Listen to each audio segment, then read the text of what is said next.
during peaceful time, when the villagers are observing, maybe sowing season, initiation of sowing of different seeds in the field, or maybe during the initiation of harvest or transplantation of a paddy, or so during such time, the gate also used to close, and then, but it don't need to be guarded, because it just closed in order not travelers, outsiders to come and disturb and the proceedings of the rituals the village just are observing. So this is stationary now, but the original, the wooden here. So the wooden one from top you can see a bit projected, even with the and a slab below that the projected will put in a hole, and then it will serve as a hinge, कब्जा तो खुल सकता है, बंद कर सकता है. Khonoma, even before the adventure of Britishers in India, Khonoma was known for its warfare activities, fighting with other people for different reasons, with enemies when they attack the village. Sometimes they go out to fight with other people in order to raid and then collect maybe ornaments or weapons. Some are on the invitation of some weaker village to help them to fight against their enemies. So such reason the Khonoma people used to go warring with other communities, other villages. So it was not something new when the Britishers tried to invade Naga territories. Apart from hunting, warfare activities, Khonoma was a hunting cultured village. So it was not something new, not a surprise when Britishers invade Khonoma village. So Britishers invade Naga Hills. Naga Hills was a district under Assam state during the British colonial rule in India. But Naga Hills, the Naga inhabited area, was an excluded British administered area. But Britishers were tempted after noticing about the tea trade potential in Assam plains. So though Naga Hills was an excluded area, they wants to go beyond Assam plains in order to graze further green pastures in their in their way forward to explore and exploit the natural resources to train them back in their homeland. So that was the reason why the Britishers invaded Naga inhabited areas and then fought with Naga people. They invaded Nagas since 1832, and in Khonoma context, the Britishers attacked Khonoma since 1850 till 1879. There are more than 19 raids carried out by the Britishers, but they never succeed overtaking Khonoma village. The first battle was fought on 14 October 1879, which was led by the then political officer of the Naga Hills, led by G.H. Taman, along with 86 personnel to attack Khonoma. But the Khonoma people guarded all the village gates since they got some pre-information that a troop is coming to attack Khonoma. So they closed down all the village gates around the village and then guarded and then took precaution measures to defend the village. And when the troop encountered a particular gate, their leader G.H. Taman was killed along with some of his soldiers. Some of them got injured, some escaped. In the process, some Khonoma warriors were also killed and injured. But from those Britishers killed and injured, Khonoma warriors could obtain some weapons and ammunition from those Britishers killed and injured. But they have a fear psychosis that Britishers might come with reinforcement to avenge their previous battle. And of course, on 22nd November 1879, the Britishers came with 551 soldiers to attack Khonoma again. But Khonoma people ran away from the village. And then from here we can see behind the mobile tower on a hilltop in the jungle, Khonoma people stationed that safe area. And the able bodies, the warriors, they came a bit away from the citizens stood up there on the hilltop. And then in the possible paths that the Britishers could climb up, local people make cane and bamboo nets and pile up loose boulders together. in those strategic points where Britishers could ascend. And when the Britishers try to ascend, people cut down those nets and stones, roll down, and then get them injured and killed. And once tired of rolling stones or shortage of stones around, they burn the forest, burning the bamboo grows in the jungle, and those burning bamboos, it blasts and produces sound like gunfire. So in audible range, the Britishers assumed that the Khonoma people still have lots of ammunition and then shooting blindly. They assumed that way. So they couldn't go up further.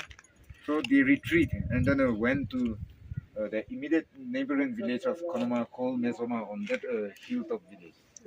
They stayed there for almost half a year observing about the activities of Khonoma people.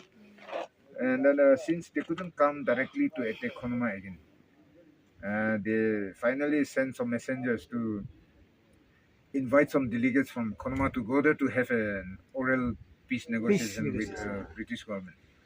So 4 delegates from Khonoma went to Mesoma village on 27 May 1880 and made an oral peace agreement with the Britishers. After that, peace restored between Britishers and Khonoma people in particular and with the Nagas in general. But even when the Britishers and the Nagas made peace agreement, Britishers still occupy the territories of Naga inhabited areas and India as well. So John Simon was deputed to come to Naga Hills to study the ground reality about the conflict between the Nagas and the Britishers. So when John Simon came to Naga Hills, already the Nagas formed a social organization by the name Naga Club. And then the Naga Club drafted a memorandum stating that and submit to Simon Commission, stating that once you leave our land, we don't want to live under any nation. So leave us alone. Leave us alone. We just want to live peacefully, like like peacefully, like before your adventure to our land. But Britishers didn't acknowledge about that memorandum Naga submitted to British government. Soon came First World War and Second World War. Britishers being a predominant nation in India and in the Naga Hills, Nagas extended all possible support to British government. Those 2 great wars ended, but Britishers didn't acknowledge about the political rights and the services rendered to them by the Nagas. So Nagas reorganized themselves and then formed its nationalism organization and then its army, its government like that, and then to show their uniqueness, they declared independence on 14 August 1947, one day ahead of Indians. Next day, India declared independence. After that, the Britishers didn't interfere about the affairs of Nagas and Indians and leaving those 2 nations into conflict, Indo-Naga conflict. And then after declaration of independence by the Indians, India organized an election during 1951, but Nagas boycotted that election. And to reaffirm about the memorandum submitted to Simon Commission on 10 January 1929, the Nagas again organized a plebiscite on 16 May 1951. And then it turned out 99.99% that the Nagas will live independent. India formed a government, running its government for 5 years. 1956 time for re-election. Nagas again boycott the election. By then, India started sending her military, killing the Nagas, raping our girls and women folk, burning our houses, our granaries, shooting, killing our livestock as their trigger happy target, and then burning our granaries. So people can 1956. This is 1956. 56. before that also 1951 also there 51 was also. already the seat, the pass of the conflict was already developed by 1956, 1947 because conflict already started way back. So 1956 when again Nagas boycott the election, atrocity started randomly. So people ran away from their village and then hiding in the jungle. Uh, People live an unstable, unsecured life, and then many died of Indian bullets. Many died of starvation, lack of health care, and of course, being hiding. It's a matter of years. So a generation was also born in the jungle. So with a new generation coming up, hiding under conflict, uh, some Naga intellectuals felt that if we keep on going like this, our coming generation they don't have any future and then they can't survive. We old age uh, category, we may die with age, but our coming generation they don't have any future and no chance of survival. So whether we like the idea or not, we have to negotiate with the government of India in order to survive. So that's how some Naga intellectuals had a meeting with the officials of government of India.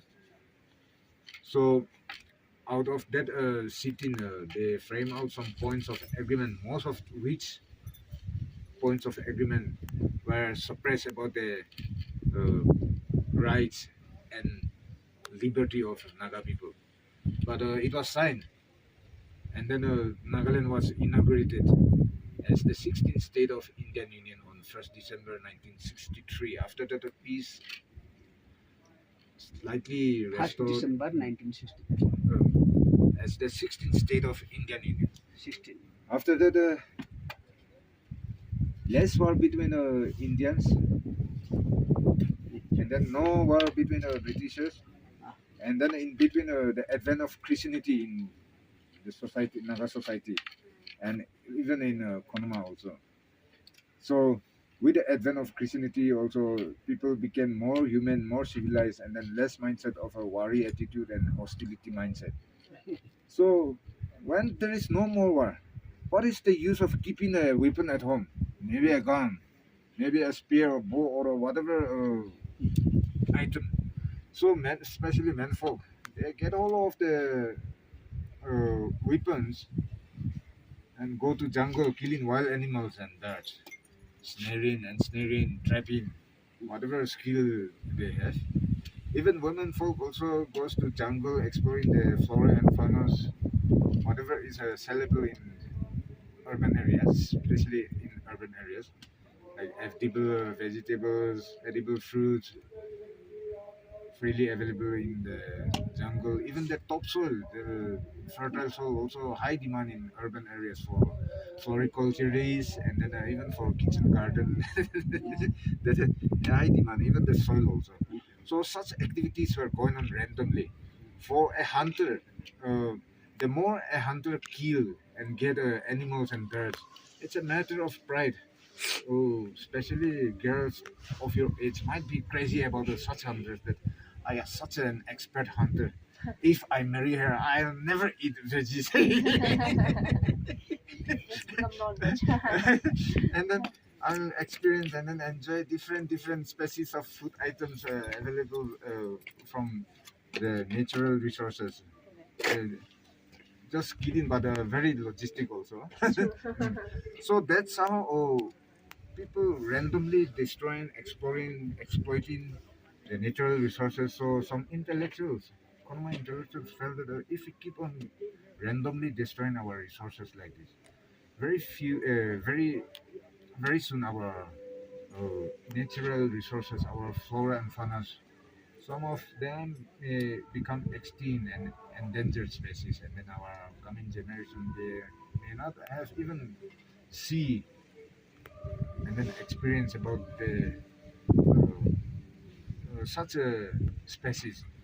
So, in spite of many difficulties and differences among different stakeholders in the village community, Our local people hold series of workshops, seminars, and then consultative meetings, and finally came to a conclusion by regulating some rules to be obeyed and to penalize the miscreants, the offenders. So on 11 December 1998, we, the citizens, even from outside the village, people all came together and then have a common feast, a celebration, and then officially declared khonoma as a hunting-free village, and then promote about nature conservation. And then slowly, uh, people started coming and asking about their success story, and then the challenges that the villagers experiencing through. So it went to the knowledge of government of India also. So government of India, after hearing that Khonoma village set an exemplary initiative to other community and other village, other agencies and organizations, that even the government could not put its policy into strict implementation, but Khonoma could do that. So as an act of appreciation, Government of India through Tourism Ministry gave an incentive of a rupees 3 crore to Khonoma village during 2003. That fund, some of the amount spent on purchasing raw materials for in order to carry out some developmental projects in the village. Some spend on paying wages to the workers. So we employ only local people, those who are very expert in exploration of the natural resources. They all turn out and then carry out their works together in their own capacity. Maybe those people very expert in jungle affairs. They may not know anything about stone and woodworks, but slowly they contribute in whatever capacity they could do. They could carry the stones to the working site, maybe on a hilltop like this. The expert masons, they will chisel and then lay, and then the unskilled workers, they could mix the stone cheese or balu cement and then take it to the expert workers. That's how slowly they pick up a new skill of art and craft, and then became an expert. Such way, after execution of the Green Village project, government declared on 25th October 2005, uh, declared Khonoma as the first green village in Asia. And then after that, inflow of tourism become more and more. So through tourism industry, there paved a way in sustainable livelihood through tourism activities that somebody could run a homestay, some could run a cafe, some could engage in guiding, some could engage in transport facilities. In such way, some could make different souvenirs and then sell it to the visitors. Such way, it paves the way for a sustainable ecotourism village. That's the story about the historical background and why Khonoma was known as Green Village. Other destinations, I will concentrate on culture and traditions. We ran away from here and we settled over there. This is after our people. Yes. Yes. So the visitors ran away from here and settled here. So very narrowly, very steep over there. So this is over. Yeah. Gates, and then this kind of a fort. A fort is just like this. So every fort in the village, it's all renovated.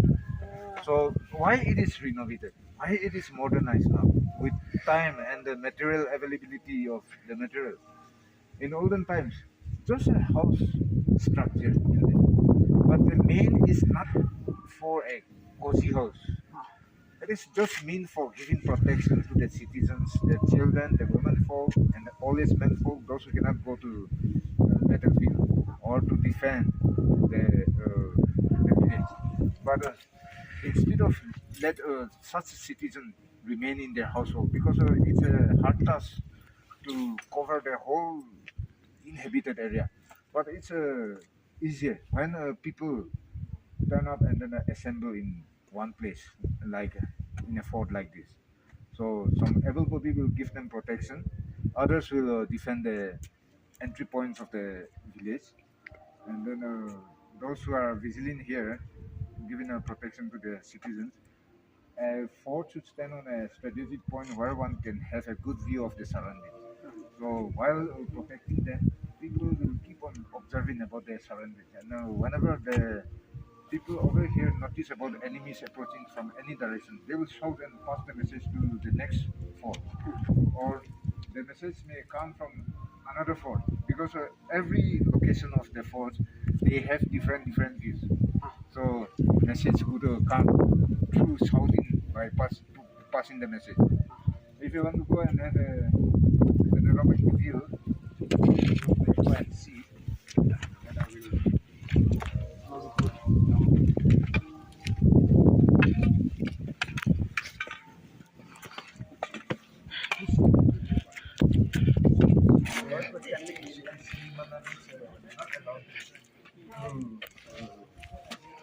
he's a four-wheeler one.